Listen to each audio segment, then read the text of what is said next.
¿Qué tal? ¿Cómo están, amigos y amigas de esta comunidad? Como siempre, un gusto, como siempre, un placer. Seguimos escuchando diversas voces, diversos planteamientos respecto a lo que está ocurriendo en el territorio de Irán, en la zona de Israel, en lo que es Estados Unidos, todo lo que es el Golfo Pérsico. En fin, vamos a hablar al fondo, vamos a hablar a fondo y de nueva cuenta está con nosotros, así lo pidieron también ustedes mi querido Ariel Umpirres, a quien saludo con muchísimo gusto, de verdad. Ariel, ¿cómo estás? Muy bien, Jesús, un placer saludarte y siempre a tu disposición y un saludo a tu audiencia. A ti te sigo todo el tiempo, obviamente. Audiencia, querido, que vaya que te aprecia, ¿eh? Déjame decírtelo, vaya que te aprecia y que vaya que queda muy conforme siempre con tus análisis que nos haces favor de compartir tanto en tu canal de YouTube como cuando nos haces el honor de estar aquí con nosotros. Oye, lo primero que te preguntaría es, ¿cómo leemos esto último de Donald Trump? ¿Cómo lo vamos entendiendo? Hace unas horas tu servidor incluso abordó el tema. Tienen 48 horas para abrir el estrecho de Hormuz. Tienen 48 horas para esto o voy a bombardearles todo el sector energético, eléctrico y demás. Y después, cuando todos estamos esperando informativamente una situación de esta naturaleza, pues aparece y dice, suspendo el ataque, estoy hablando con los iraníes, pero los iraníes salen y dicen, nosotros no está hablando para nada. Es un juego de mercados. ¿Cómo vamos ubicando, querido Ariel, a este personaje en este marco?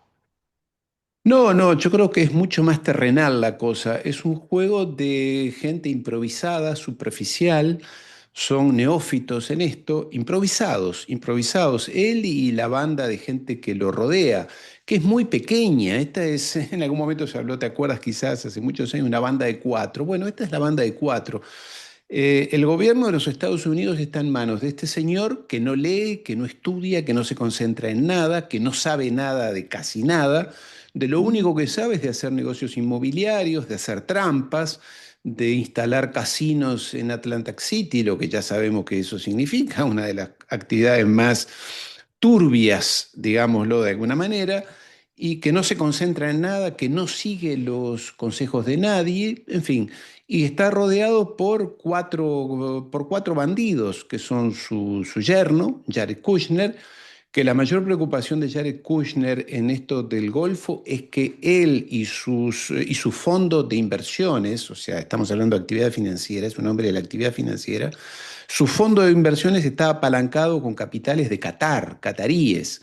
Entonces, cuando Irán ataca las refinerías de gas y las centrales de gas de Qatar, por razones que ya veremos luego, lo que a él le preocupa no es ni el precio mundial del gas para los consumidores o para las industrias o lo que pueda estar padeciendo el pueblo de Irán. A Kushner, el yerno de Trump, lo único que le preocupa es que su fondo de inversiones se puede ver descapitalizado porque Qatar no pone más dinero en su negocio.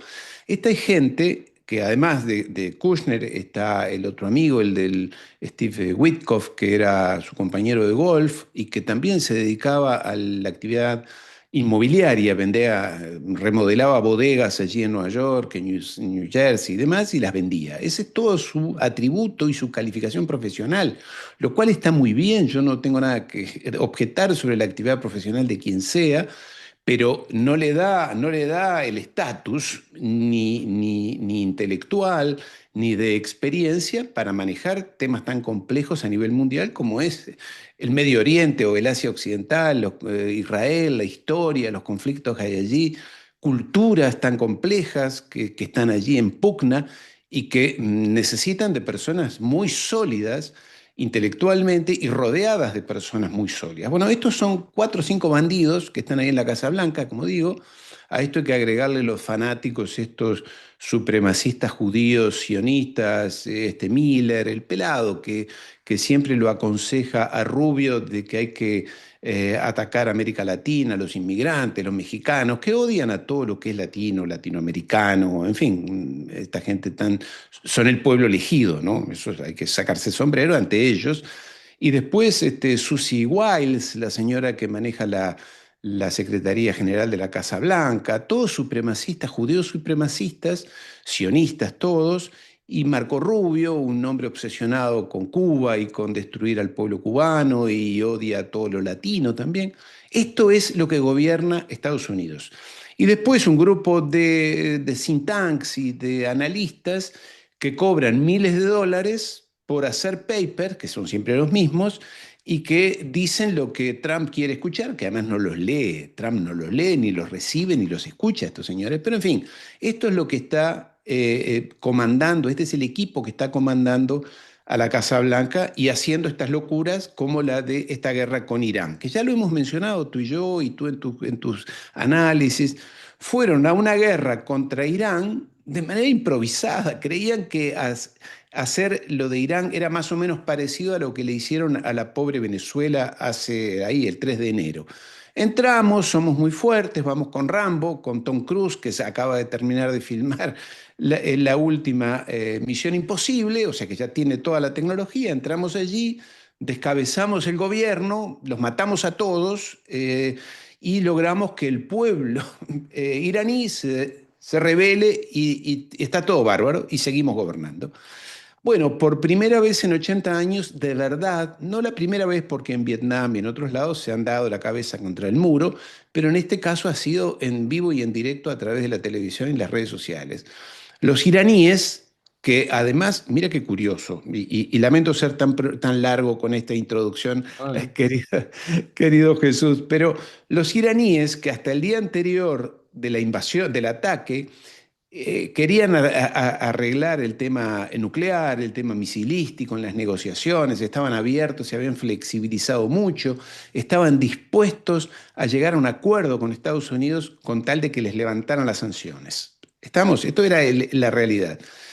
Pero los iraníes, con esto de matarle al ayatollah Jamenei y a los líderes y los bombardeos y el ataque a ese depósito de combustible en Irán que convirtió a la ciudad en una lluvia de tóxica negra, más el ataque a las niñas de la escuela, más el hundimiento del buque escuela allí en las aguas del Océano Índico, se les rompió, se les acabó la paciencia. A estos iraníes se les acabó la paciencia. Lo que no estaba previsto que ocurriera, porque ellos, claro, eran ¿sabes? Eran el matón de la escuela, del colegio, que matonea a uno, le roba la comida a otro, le roba el dinero a uno, les toca el culo a las mujeres, a las chicas, el matón. Bueno, un día apareció otro que es más matón, o por lo menos que es medio grandote, y le dijo, hasta acá llegaste, más de aquí no pasás. Pero no como Putin, que desde hace 4 años que pone líneas rojas, pero cada vez las corre más atrás porque los de la OTAN lo siguen violando, digamos. No, Irán dijo hasta acá. Y de acá en más vamos a por todas y vamos a responder en todas. Y allí vino lo que todos sabíamos, que todos, tú incluidos, todos sabemos, y es que el 90% de la población de los países árabes, yo me animaría a decir del mundo, pero de los países árabes, no quieren a Israel, no quieren ese Estado supremacista, están hartos de la prepotencia de los Estados Unidos, están hartos del imperialismo, los pueblos, ¿no? Después las oligarquías y los gobiernos locales hacen lo que sea para llegar a acuerdos, y esto pasa en todos los países, incluido América Latina. Entonces, ese 90%, en el caso de Irán, yo creo que habrá llegado al 99%, exigieron a su gobierno, exigen hoy respuestas contundentes. Además, un país como Irán, con, no sé, 3, 4 mil años de historia, se han aguantado hasta Alejandro Magno, imagínate si podrán aguantarse a estos, y entonces les salió esa potencia, ese deseo de libertad, de basta de prepotencia, y ahora empieza, por eso interesante tu pregunta, ¿qué es lo último que ha dicho Trump? Bueno, Trump se encontró que todo lo que había planeado, que era muy poquito, vamos, hacemos esto, los matamos, descabezamos y ya está, ahora no hay plan. Lo que hemos evidenciado es que no hay plan, es decir, no saben qué hacer. Entre otras cosas, Jesús, porque no saben ni dónde queda el Golfo Pérsico, no saben ni cuáles son las contradicciones que hay allí, ni cuáles son las fuerzas en pugna, ni cuál es la historia de todos esos pueblos, ni cómo llegaron allí. Ellos no tienen idea. Lo único que saben es que ahora se han metido en un brete muy grande y todavía siguen comprando el relato de que quebraron a Irán, que ya no tiene más armas, que no tiene más misiles, que no tiene más drones, que hundieron la flota, que no tiene fuerza aérea, en fin, todas esas cosas que ellos dicen y se las creen. Yo lo miro a Trump y te digo la verdad, he vivido muchos años en Washington y algunos de estos los conozco y yo te puedo asegurar que creen eso que dicen, que van a ganar la guerra, que es lo mismo que dice Netanyahu, ¿no? Que Netanyahu y los fanáticos, esos rabinos judíos de Israel, que siguen más locos que nunca, porque lo de ellos es apostar a la guerra, lo de ellos es apostar a la guerra. Entonces, ¿cómo sigue esto? Si tú me apuras mucho, yo creo que esto va a terminar mal, querido Jesús. Yo creo que va a terminar mal, porque estos son unos locos fanáticos, los judíos de Israel son unos locos fanáticos, supremacistas, y como ellos tienen una visión escatológica de la historia, es decir, creen que la historia tiene un fin, y ese fin es que, en el caso de los judíos de Israel, es que llegue el Mesías para salvarlos a ellos, que son 15 millones en el mundo. Esa es más o menos mi introducción de análisis, querido Jesús. Es decir, que se echa para atrás para agarrar aire, literalmente por el desastre que trae. Mira, yo creo que se echa para atrás porque es un inconsciente. Como todo inconsciente, es como aquel que yo no he sido nunca ni he estado en contacto con personas directamente que sean jugadores, ludópatas empedernidos, pero me imagino aquel que va a Las Vegas y lleva X dinero y se pone a jugar, lo pierde todo el dinero y en vez de irse, decir, bueno, vine aquí, hice una experiencia, me vuelvo, no, se quita el reloj, vende la casa, no sé, si fue con un coche, un carro, lo vende en la puerta para poner más dinero. O sea, van por más. Este es un ludópata. El tema es que juega con la vida y la existencia de millones de personas, incluidos los de su propio pueblo, Estados Unidos. Yo creo que no tiene idea, él creía que con esto, tú decías, el ultimátum de 48 horas. Yo no sé, por las informaciones que tengo y con personas que hablo, con periodistas allí de Irán, con las dificultades técnicas que hay, me dice, pero acá lo de las 48 horas nadie se lo toma en serio, porque sabemos que nosotros vamos a hacer lo que dijimos que íbamos a hacer. Nos atacan, respondemos.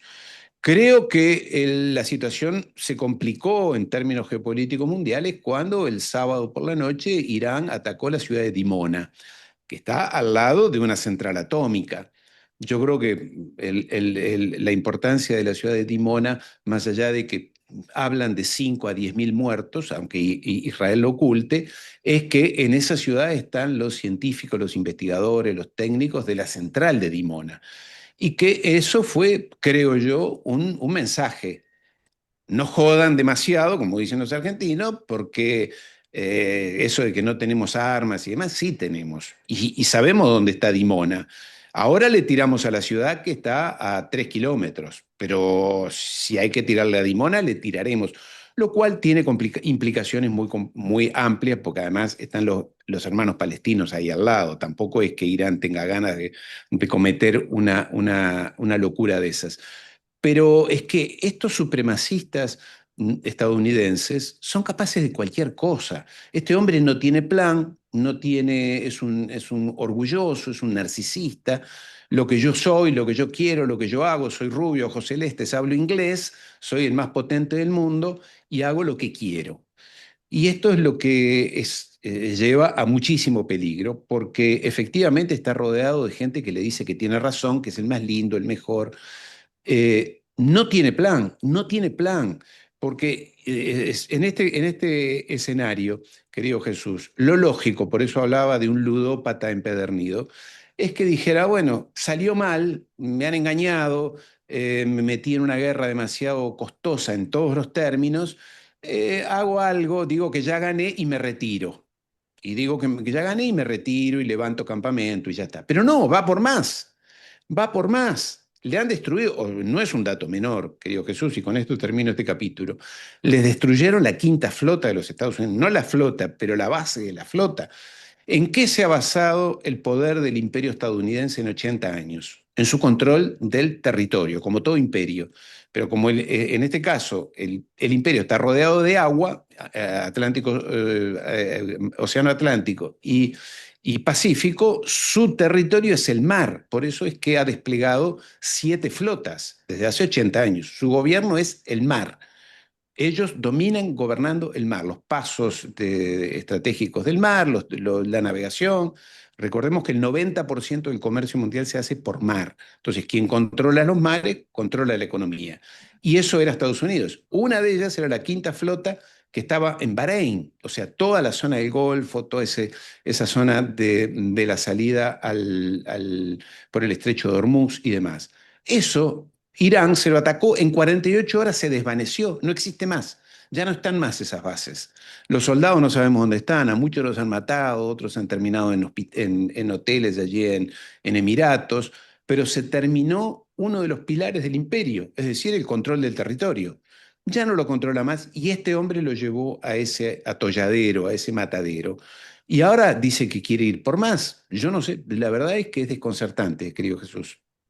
Ese punto de los soldados, querido Ariel, se habla, hay información que dice que cada día hay por lo menos un cierto grupo de soldados que buscan asesoría porque no quieren esa pelear una guerra de Israel, en pocas palabras. ¿Esto crees que tenga implicaciones más profundas en el ejército de los Estados Unidos, que comienza a ver esa resistencia? Porque por el otro lado escuchamos también a gente fanática al frente de las Fuerzas Armadas norteamericanas. No, ¿crees que venga un resquebrajamiento también a partir de ese punto en donde se agudiza cada día más lo que tú lo has sentenciado ya de manera excelsa, la influencia directa de Israel en la toma de decisiones de los Estados Unidos? Mira, el tema de los soldados, yo viví 5 años en África en zona de guerra y vi a los soldados de los cascos azules de diferentes nacionalidades, españoles, alemanes, estadounidenses que no eran cascos azules, pero también intervenían. Todos estos imperios se han acostumbrado a lo largo de estos 80 años a que en realidad guerras después de Vietnam nunca más sufrieron y no tuvieron que enfrentar.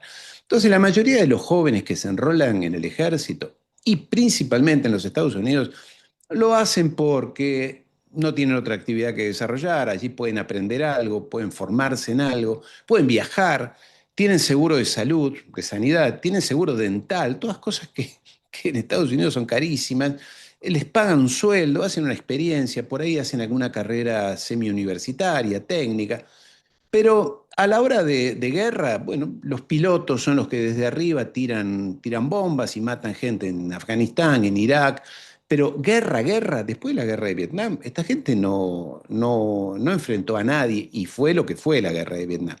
Entonces, cuando viene la hora de tener que enfrentarse a alguien, como en este caso, que son estos señores iraníes, dice, bueno, a lo mejor puedo perder la vida de verdad acá y voy a pelear por Israel, porque la verdad que Irán no amenaza en absoluto a los Estados Unidos, ni Irán, ni su poder militar, no hay una amenaza para lo que cualquiera podría salir a defender, que es su patria, su familia, su cultura. Estados Unidos, acá no hay ningún riesgo.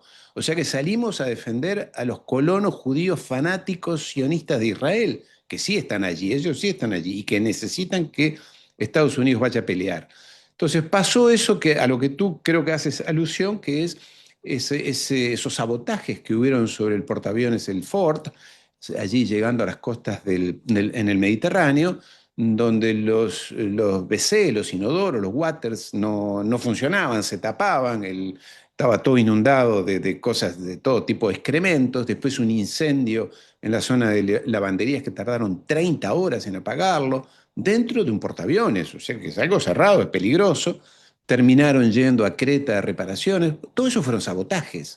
Entonces, los jóvenes que están allí en el ejército dicen, yo, si era por ir a matar iraquíes desde algún blindado y eso, puede ser, pero con estos iraníes que tiran misiles, que aparentemente le pegaron al Lincoln, al otro portaaviones, o que han destrozado las bases que teníamos en el Golfo Pérsico, allí puedo perder la vida. Es más, han muerto muchos. Sabemos de muchísimos aviones militares que han salido de la región aviones militares de la Fuerza Aérea estadounidense, llevando heridos a la base de Alemania, a curarlos a los hospitales que tiene el ejército de Estados Unidos en las bases de Alemania.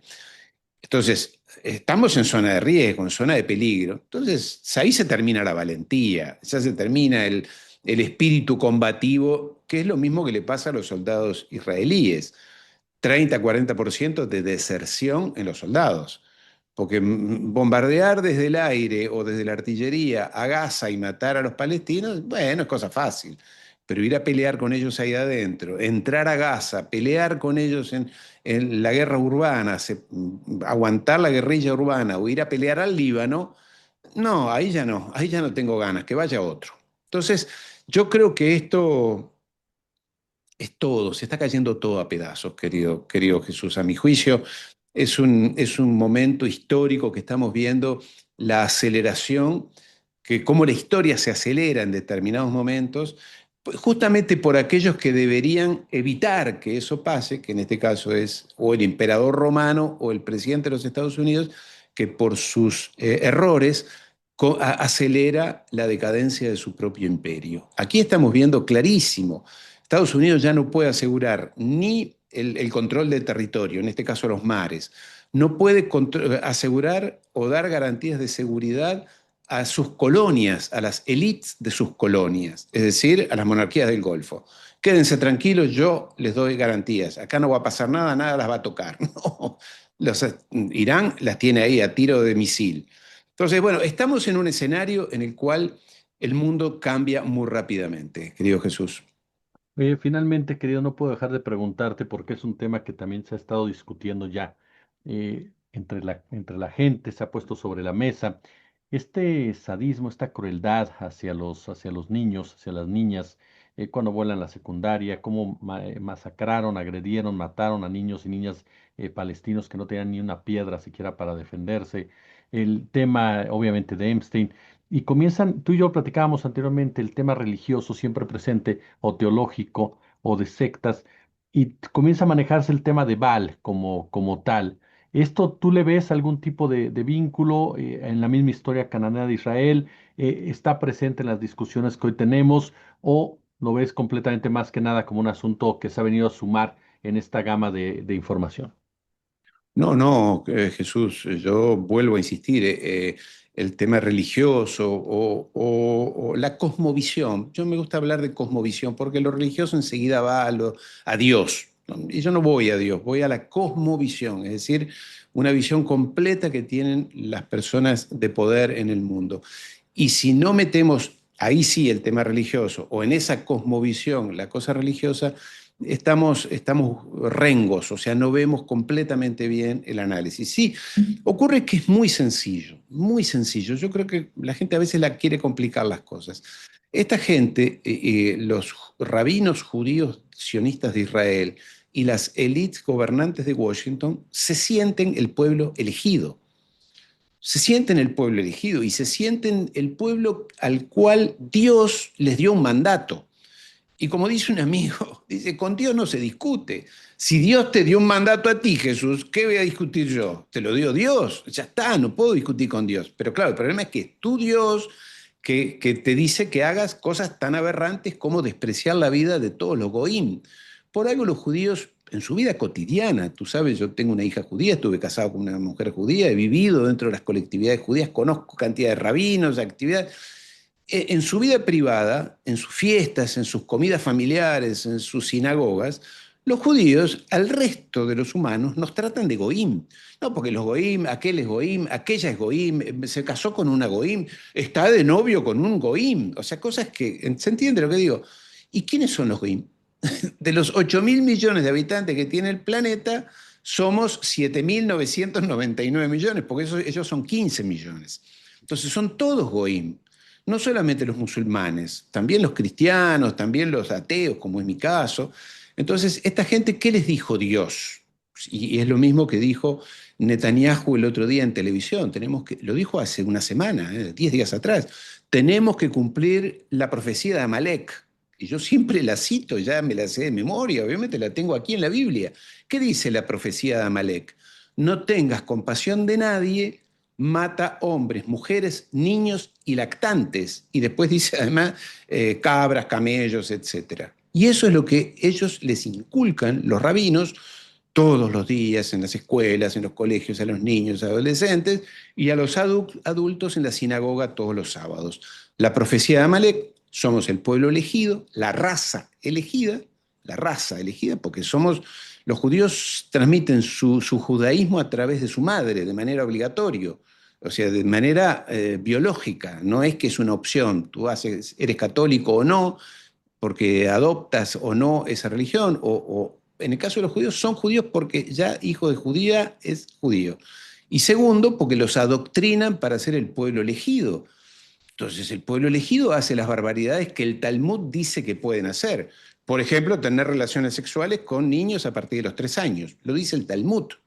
Entonces, ¿por qué no pueden pasar cosas como las de Epstein? ¿Y por qué no pueden pasar cosas como esa sinagoga de Lubavitch allí en New York, que el año pasado fue intervenida por el FBI, la policía, allanada, y descubrieron túneles y cosas raras con objetos infantiles y demás? Si eso está en el Talmud, y Dios dice que eso está bien, y los rabinos dicen que está bien.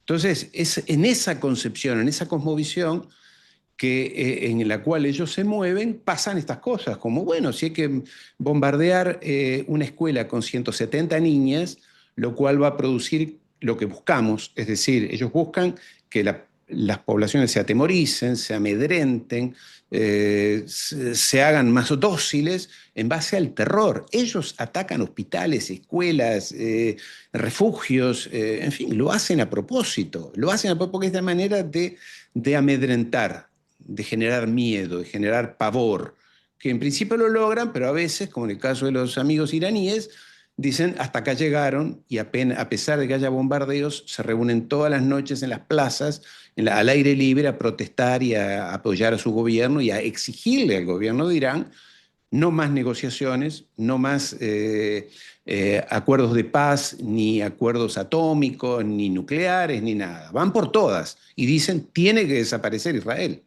Jesús. Totalmente. Mi querido Ariel Umpierrez, yo de verdad te agradezco como siempre que estés con nosotros, que nos des este tipo de cátedras que nos ayudan muchísimo a entender esta realidad, querido. Muchísimas gracias.